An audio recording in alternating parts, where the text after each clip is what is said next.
Welcome to Hannity, and we're broadcasting from Trump Tower in New York City, where yesterday billionaire business mogul Donald Trump announced that he is running for president of the United States. He will be our guest for the full hour. But first, here's how all of this went down right here yesterday.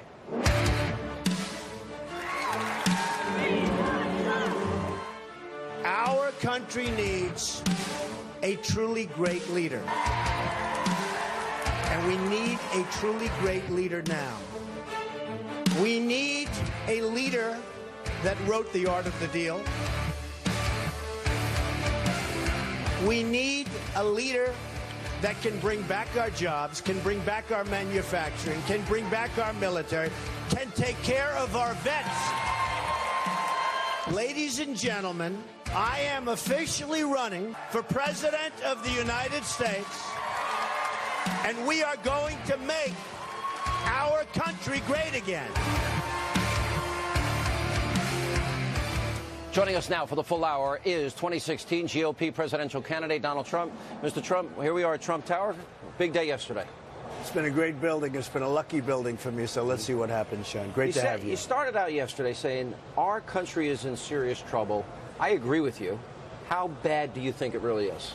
Well, on every front. If you look militarily, they're laughing at us. This couldn't have happened. Can you imagine General MacArthur or any of our great generals putting up with what we're putting up with ISIS? They're just scoffing at us. They're laughing at us. They're taking our military equipment. We give it to our so-called people that we're helping, and they run and they flee. So the other day we lost 2,300 Humvees. That's impossible. 2,300. So our country is in unbelievably bad shape, economically, trade-wise, militarily. Our nuclear weapons, they don't even know if they work. Now, you don't want to use nuclear weapons, but I watched reports and I read reports. They don't even know if the phone system, the wires are 40 years old. They don't even know if the phone system works on nuclear weapons.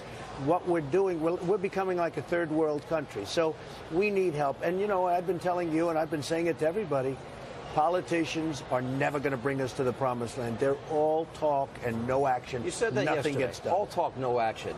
They'll never fix the country. They're not the solution. They're the problem. You said all of this.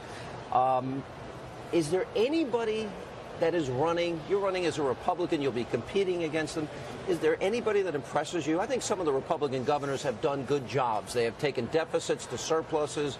Unemployment rates high, down to low. They've created jobs. Nobody impresses you? Well, a couple of the governors and a couple got a little bit lucky with the fracking. You know, all of a sudden they have oil, which they didn't have. So that's sort of a little bit of a artificial inducement.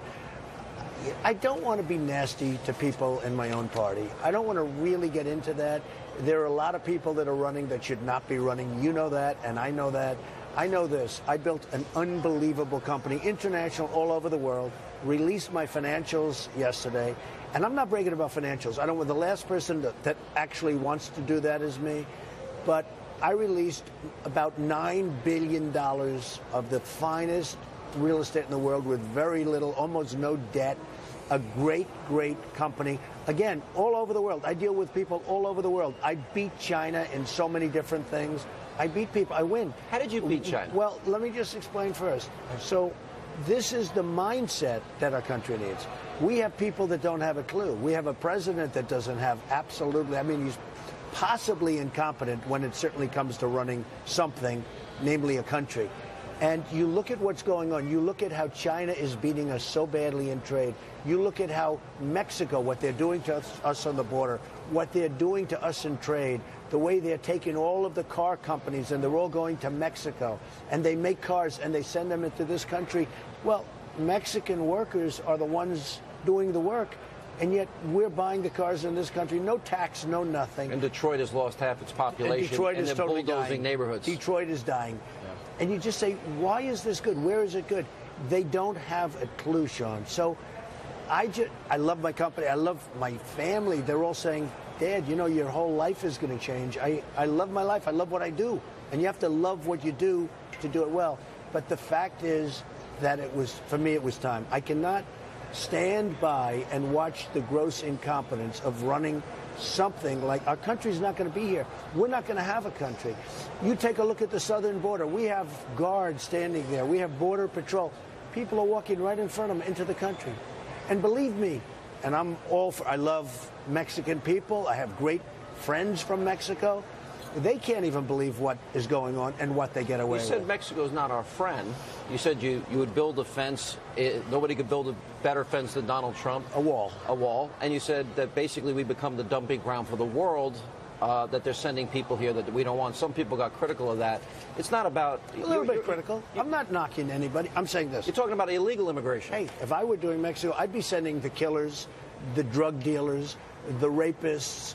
I'd send them here. Why not? Why do they want them? You know, it's not only coming from Mexico, by the way. It's coming from all over South America, Latin America, probably coming from the Middle East. Who knows? I mean, why don't they just come right through the border? We do nothing. So I meet some Border Patrol people about 2 weeks ago, and I say, how bad is it? They say, Mr. Trump, you have no idea the kind of people that are coming. I've been down there 10 times. Oh, it's brutal. I've seen it up close and personal. Now, it makes sense. Mexico's not going to say, you, Sean, and you go over. They don't want that. They want to keep their people. Look, what's happening to our country, and you use the term, I use the term, we're becoming a dumping ground for the rest of the world, not just Mexico, for the rest of the world. It's got to stop. Let me ask about the concept of being presidential, transitioning from somebody that basically you say jump and anybody working for you will say how high and they will do it immediately and you're able to get things done. You know, the wheels of Washington grind so ever so slowly. Correct. How do you make that transition? Well, it's a transition that, believe it or not, I've been in for many years, because when I do things, even building this building, it was supposed to be a 13-story building. It's 68 stories. That was New York City politics at its height, at its most sophisticated. All over the world, I deal with governments. In this country, I deal with governments. I mean, you can sit up on my office. Governors are calling me. Senators are calling me. They want my support. They want everything. I've been in politics all my life. The system can work. Our system is broken. We have a president that doesn't talk to even his own party. You know, he doesn't talk even to the Democrats. I know the Democrats. That's scary, right? I know the Republicans. He's not talking to anybody. So then he'll write an executive order because he can't get people to do what he wants them to do. So he writes out an executive order. We really do have a broken system. I have worked in the system for many years, and I've been very successful at it. Right. Do you need to, you're such a big, dynamic personality. I would watch you walk through this building. There are crowds. I've been on the streets of New York with you. Donald, everybody's calling your name. You get into Twitter fights with Rosie O'Donnell. Would that change in this environment? Oh, in other words, it could. I mean, look, when I fight somebody, Rosie's a bully, and she bullies people, but she didn't bully me. In fact, I was very proud. She said actually that was more fun. That was a big mistake that she made when she took me on. The fact is that China is a bully to us, and they come out with statements, no, it's fair trade. It's not fair trade.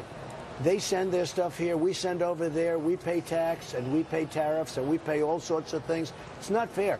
What they do to their currency and manipulation makes it impossible for our companies to compete.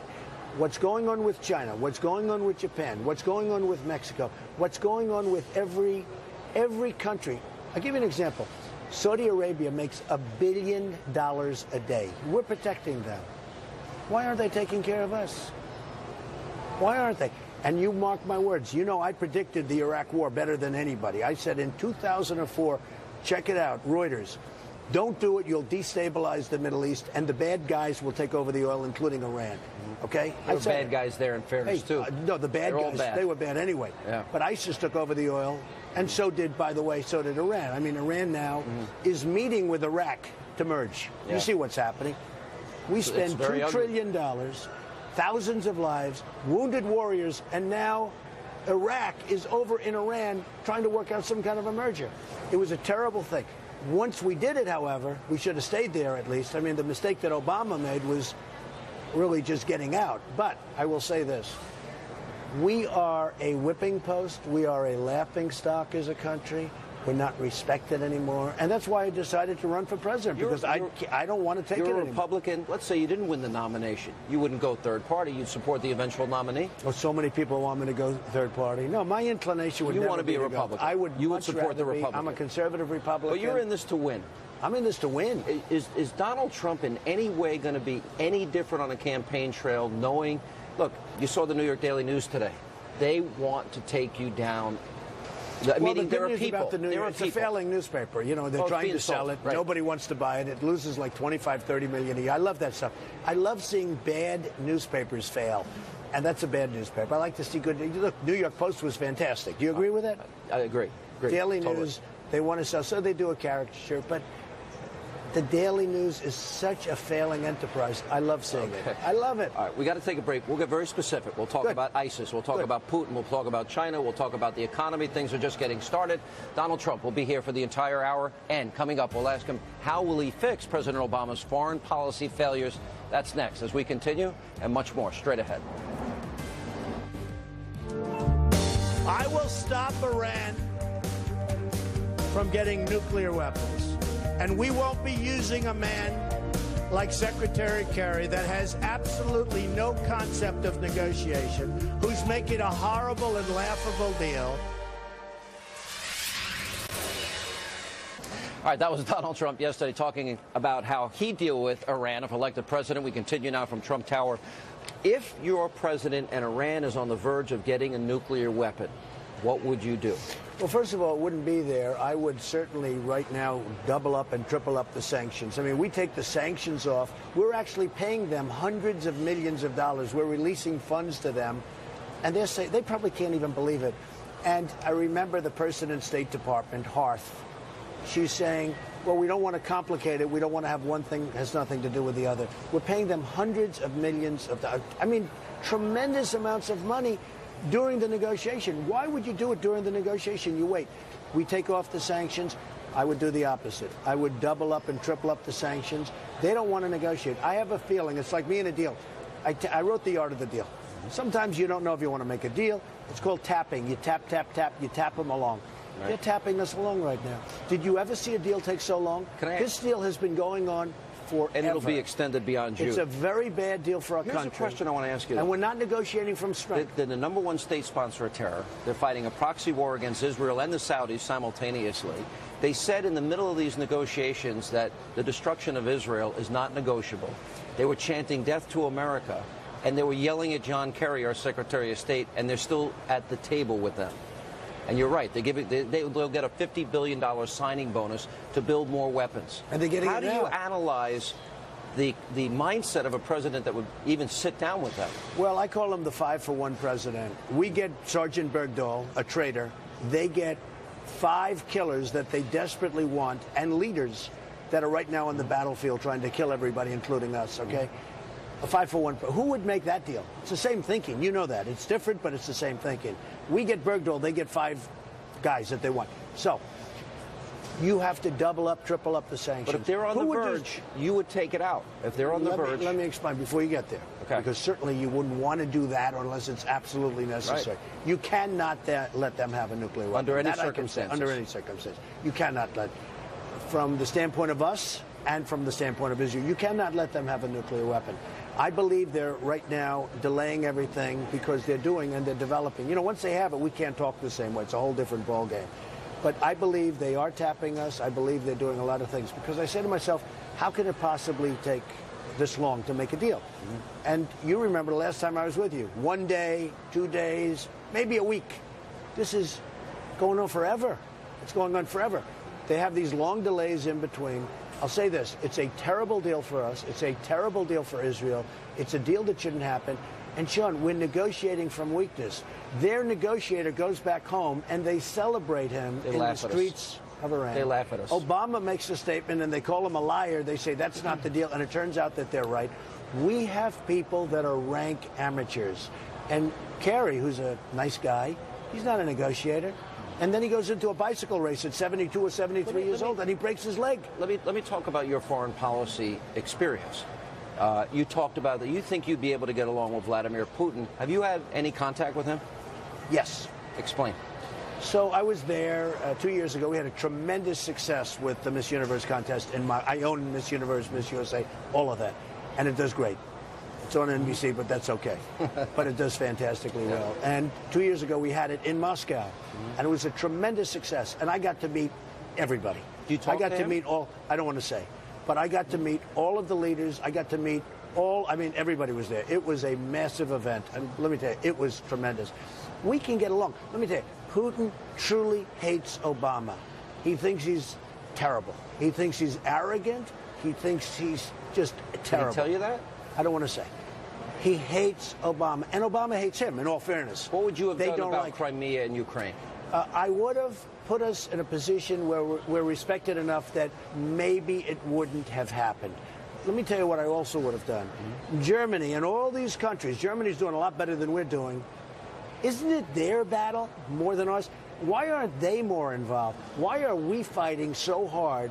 And all of these countries in Europe are sort of like, well, okay, we'll keep taking the oil, we'll keep taking the gas, we'll keep giving money. What is it about us? We're so far away. We're fighting for... I'm not saying don't do it, but I'll tell you what, I would make sure that all of those countries that have a much bigger stake than we do, why aren't they more involved? You understand what I mean by that? I understand what you're saying. Why isn't it's Germany, in their best interest. Why isn't Germany saying to us, come on, we have to do something? And if you were president, you would pressure them to do it. Well, I wouldn't pressure Germany, frankly. They should be pressuring us. Yeah. Germany and the European countries should be pressuring us to help. Because this is their problem. We're pressuring Germany. Why aren't you fighting? What are we doing? Now, let me ask you. Look, the truth is we don't know what we're doing. The biggest threat, obviously, right now is radical Islam. We saw what happened on 9/11, not far from this building of yours. You've talked about you have a strategy to deal with ISIS. You say you don't want to tell anybody. I would rather not, but I'm going to. Wouldn't it help the country? I would rather not, but I'm going to. And the reason is, I say it, look, when I watch Obama get up and say that in 2 weeks we're going to attack here, in 2 weeks we're going to do that, we're going to have boots on the ground, we're not going to have boots on the ground, he tells everything. He says he doesn't have a strategy. And I think of General Douglas MacArthur and General George Patton, these great generals, they're spinning in their grave. Here's a guy telling everybody what we're doing, whether you have boots on the ground or not. Let's say we're not going to have boots on the ground. You shouldn't say it. And let's say we are. You shouldn't say it. Let them guess. All right, so I see it. I would rather not say, because if I won, I'd rather not have them know. But here's what you have to do. ISIS is tremendously rich because they have taken the oil that I say we should have taken. You remember, I've been telling you that for 3-4 years. I agreed with you at the time. Okay, take the oil. We're going out of Iraq. Take the oil. Give the families of the veterans and the families of the soldiers that died there and the wounded warriors, give them millions of dollars each. It's peanuts compared to what we're talking about. I said, take the oil. Everybody said, not everybody. The stupid people said, don't do that. Wait, this was about paying for their liberation that we gave them. Look, Iraq doesn't even exist. Iraq is a mess. There's no Iraq. Nobody's proud of Iraq. By the way, it's not that the soldiers are not brave. Would you tell Obama what your ISIS strategy is if he called? I wish they'd call, but they don't call because they're not smart people. He said last week he still doesn't have a strategy. He said 10 months ago he doesn't have a strategy. So I will tell you what they should do. What? ISIS is tremendously rich. They're rich. You know why? Because of the oil. They have the oil. That's why they're rich. They're building, do something different. They're building a hotel in Syria. Can you believe it? ISIS is building a hotel. They're in competition with me now. They're building a hotel. They have so much money. You bomb the hell out of the oil. Don't worry about the cities. The cities are terrible that they took them. Shut off the finances. You knock and you kill them at the head. Now, somebody's going to do that. And the problem is, I said it now, and I'm glad I said somebody has to say it. But one of these Republican guys is going to say, what a good idea. Now, in 4 weeks, you won't remember it was Trump. But I'll tell you what, because I think I would be as good. I think I'll be the greatest jobs president ever. But I think I'd be just as good. You were president today, you'd take out those oil sites tomorrow. I would knock out that oil. And tomorrow. When you get ExxonMobil and you get these great oil companies, they can rebuild that so fast. We got to take a break, all right? Coming up, we have lots more with Donald Trump. We'll talk about his plans for the economy. How do you get 93 million Americans back in the workplace? How do you get 46 million Americans off of food stamps and 50 million Americans out of poverty? And then later we'll get to some of your questions that you have been sending on Facebook and Twitter. All that and more as we continue. We're going to be thriving as a country. Thriving. It can happen. I will be the greatest jobs president that God ever created. I tell you that.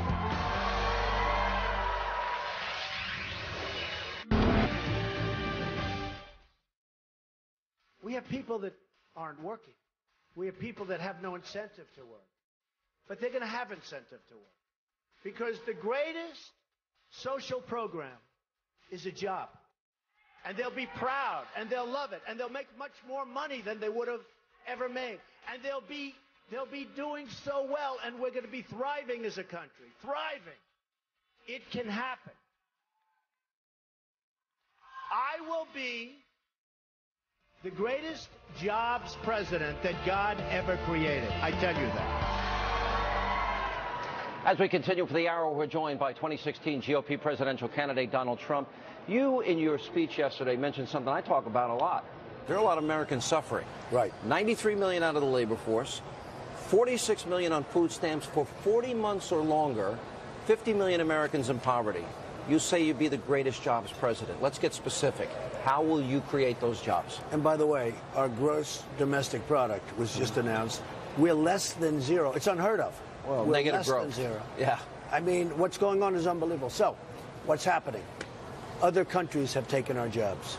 China has taken our jobs. Mexico is the new China. They are killing us on jobs. Japan, you look at what's happening with the cars. I mean, and I jokingly say, when was the last time you've seen a Chevrolet in Tokyo? You don't see it. They're sending millions and millions of cars, and we do nothing. We get nothing out of this. So what I would do is I would renegotiate trade agreements. The trade agreements are horrible. They're one-sided. The other, and I'm not just talking about those three countries. I'm talking about every country. Everybody makes money. We're like the big, dumb bully. We have incompetent people running us. We are the big, stupid fools. I would renegotiate trade agreements. I would make our country so rich, so fast. We have rebuilt China. Just remember that. Now, I have the largest bank in the world in this building, a floor of this building. They're from China. They like me. And I like the people from China. I just don't like that our leaders are not smart and that the Chinese leaders are much smarter. If you become president, you'll inherit $20 trillion in debt, $100 trillion in unfunded liabilities. Tremendous problem. All those unemployment, poverty numbers I gave you. So would you balance a budget? You said you wouldn't cut entitlements. You said you wouldn't cut the military. You said you'd increase support for veterans. I won't cut Social Security. It's unfair to people. No. And here's the difference. That's their money. You know what? I'm the only Republican who said it. Then all of a sudden Huckabee said it. But the problem is Huckabee doesn't know how to do it because he doesn't know where the money is. I do. Because I'm really a good businessman. And you see that from my statement. You see that from what I've built.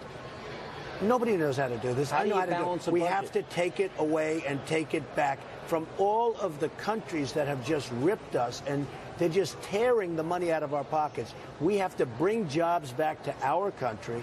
We have to bring manufacturing back to our country. We have to bring our money back.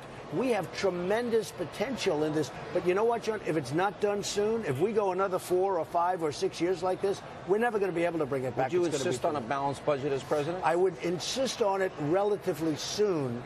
Right now, we're so far under that you can't go too quickly. But I would absolutely insist on it relatively soon.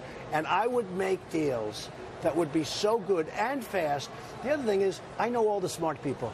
I know the smartest guys on Wall Street, guys you've never heard of. And I also know guys that you have heard of who are totally overrated. I see guys in your show, I know them all. And I say, he shouldn't be on the show. Another one that, but it's one of those things. I know the overrated guys, the underrated guys. I know the best. We would have the greatest, we have the greatest negotiators in the world. Would you we don't use them. We use politicians. We use diplomats that got their job because they gave campaign contributions. Would you be able to get 50 million Americans out of poverty? I would create incentives for people to work. People don't have an incentive. They make more money by sitting there doing nothing than they make if they have a job. You take the incentive away. We have to create incentives that they actually do much better by working. Right now, they have a disincentive. They have an incentive not to work. You would insist for food stamps, welfare, any assistance that you have to work for? Well, you could start looking at things like that. And actually, Bill Clinton wanted that. A lot of people wanted that over the years. A lot of Democrats, frankly, wanted that. A lot of liberals wanted that. The problem we have right now, we have a society that sits back and says we don't have to do anything. And eventually, the 50% cannot carry, and it's unfair to them, but cannot carry the other 50%. So you become president. You talked about new trade deals. You talk about the importance of balancing a budget, not cutting Social Security entitlements. How quickly can you get 46 million Americans off food stamps and 50 million Americans on poverty? Give me the 4 things that you would do immediately to jumpstart the economy. Well, it's actually not 4 things. 5 things? It's not a question of things. It's a question of incentives. We have to create incentives. We have to restructure our tax system so that people create incentives. You can do zones. You can do lots of different things to get people to work. We have to change. I mean, we have a very massive change coming up because this country cannot sustain itself. It just can't go. You know that. You've been preaching that for a long time. We are right now the highest taxed nation in the world. And you could actually say by far. We spend more money because of Common Core and Washington. We spend more money on education than any country in the world, and yet we're 26th. That means 25 countries that spend far less. Some of them spend 10% of what we spend and less. These are better in terms of education than us, and we spend. There are so many things that you can cut. There are so many things. I'm building one of the great hotels in Washington, D.C. right now, right on Pennsylvania Avenue, the old post office site, which is amazing that I got it because I got it basically from the Obama administration. Nobody gets that one, but maybe I'm a good negotiator. Who knows? Actually, they did a good thing. It's going to be a great hotel. But I really became familiar with D.C.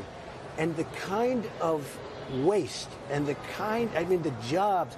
Look at the Department of Education, where they're telling people from Iowa and other places and New Hampshire how to educate your children. There's so much waste, and we have to stop it. We'll take a break. We'll come back more with 2016 GOP presidential candidate Donald Trump as we broadcast from Trump Tower in New York City. Stay with us tonight on Hannity.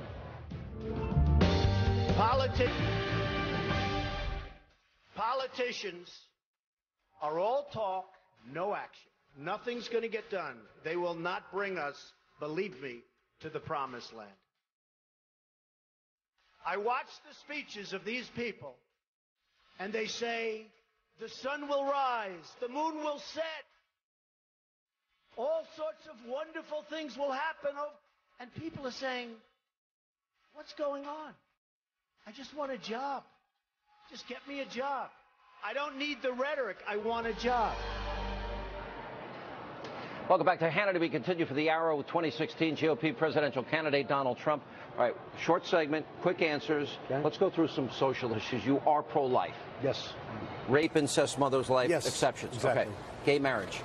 I am traditional. I am for traditional, and it's a changing format, but I am very much for traditional marriage. Colorado marijuana. Well, I don't like what's coming out. I mean, if you look, I'm all for medical marijuana and help, but what's coming out is some really bad things are happening in Colorado with respect to people. So I would have to look at that very, very seriously. States' rights versus the federal government intrusion? Well, I think so. But by the way, I just want to go back to the marijuana. A lot of bad information is coming. You know, a lot of people were all in favor of it, and now all of a sudden they're saying it's having tremendously damaging effects to the mind, to the brain, to everything. So it's a big problem. What about the rights? New York City, almost impossible to get a concealed carry permit. I happen to have one. And I have one, too. Okay. It took a lot of death throats to get that. Very hard. Pretty much. And yet, a lot of people out there have them, and they don't have permits, okay? They don't obey the laws. It's a problem. Should that be... Well, first of all, I'm a huge Second Amendment person. Something's very interesting that happened, Sean. The two prisoners that escaped, you have people with houses up there that were against guns. Now they're for them. And now they're so happy they have guns. They're sitting there, and one woman said, I was totally against guns. My husband was for them. It was very funny. And I see her on television. She said, now we have a gun on every table. Yeah. So, you know, there's a good example. Do you believe climate change is real? Is a science? Are you convinced? I'm not a believer in man-made. Look, this planet is so massive.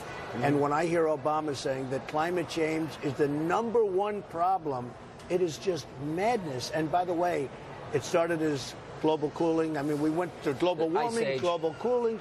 Now it's just climate change. Now they just call it extreme weather. Yeah. You know, they've now reduced it to extreme weather. Let me ask you about your some of the top-rated competitors in the Republican. First thought that comes to your mind, Rand Paul. A really nice guy. I mean, I've gotten to know him. I do like him a lot. He called me. He wanted to meet, and I do like him. I disagree with some of his policies, but that's okay. Marco Rubio. I think he's an overrated guy. I think that I have much better hair than he does. I think that I never really met him. I saw him once quickly going on a stage, but I really do think he was very disloyal to Bush. I think he was unbelievably, because Bush, by all accounts, was his mentor. Florida's my second home. Sure. And Bush, by all accounts, was his mentor. And I think he was extremely disloyal to Bush. And if you can, I will ask you to ask me about Bush next, because I watched your show last night. Yes. And I thought it was horrible when he said, a dear friend. a dear friend. You said Marco Rubio to Bush, and Bush said, a dear friend. That's politics. See, that's what I mean. They're all talk. They know. Believe it, he's got to hate him. This was not Marco Rubio's. He's a young guy. What do you think of Jeb Bush, putting aside the Marco issue? I think he's probably a nice guy. I honestly don't. He looks very unhappy to me. He doesn't look like a person that wants to be doing this. Scott Walker. I know him very well. He came up to see me 3-4 weeks ago. He gave me a plaque. And I like him a lot. The problem is Wisconsin is having a lot of problems. I mean, they're doing not well. And there's a tremendous amount of debt being piled up, and they're having a lot of difficulties. So Carly Fiorina. Again, I don't know. I never met her, and she looks very nice, but she got fired viciously at Hewlett-Packard. I don't mean like a little bit. You know, business is my game, and I watch and I study this stuff. She got fired viciously at Hewlett-Packard. Then she ran for the Senate against Barbara Boxer and lost in a landslide. Rick Perry. And then you go out and you run. I think he's such a nice guy. I mean, he's actually somebody that when you're with him, it's much different than his persona. You're like that. Do you know that? You know, yeah, but hopefully the opposite way. No, but no, in the sense that I think you're a little more quiet, introspective, in person, alone. Well, it could be, but I think Rick Perry, you know, yeah, probably. A little bit, right?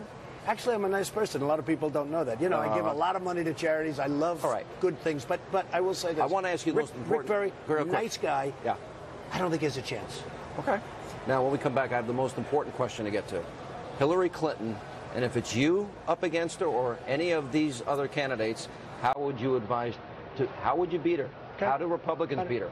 We'll ask that when we come back. Also, we'll get some of your questions for Donald Trump as we continue from Trump Tower in New York City. It's Hannity. Stay with us.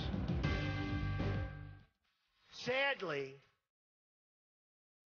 the American dream is dead. But if I get elected president, I will bring it back bigger and better and stronger than ever before, and we will make America great again.